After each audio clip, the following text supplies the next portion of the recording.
来看台南市的新市哦，农民将拍拼要复育白莲雾树。伫20当前是有列管90丛的老树，也毋过最近哦，台南科学园区正发展，嘛带动房地产哦，所以这白莲雾的老树啊，拢互撤掉，量是愈来愈少咯。目前哦，只剩38丛。6月白莲雾特别大出咯，虽然量少真济，也毋过哦，农民嘛是望讲这边会当永远保存落来。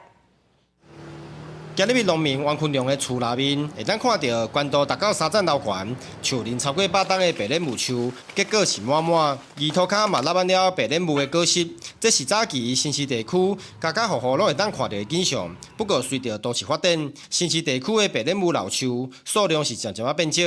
20当前列管的90丛白莲雾老树，如今敢若剩下38丛。你若在地人每一户的厝前厝后一定拢有的。都市发展啊，大家要起厝有诶无，拢大部分拢撤了，啊无就嘛有人买去啊。啊，你像我这年岁啊，你搁咧顾少年啊，无要接手，啊是啊，无要接手，掠啊，掠啊，一当收一届，啊就啊过几套等来啊像这花期出来，啊母了3个月呢，拢伫遮咧母呢。白莲雾树伫新市地区有家树的称号，果实比起一般的莲雾较细粒，嘛加了一寡芳气。 早期的农村社会是会按照后园的大小，拢会栽几啊丛。坐当进前，地方人士嘛发起护育的活动，盘点老树保护，佮培育新苗。全盛时期是超过500丛，年产量达到1.5万台斤。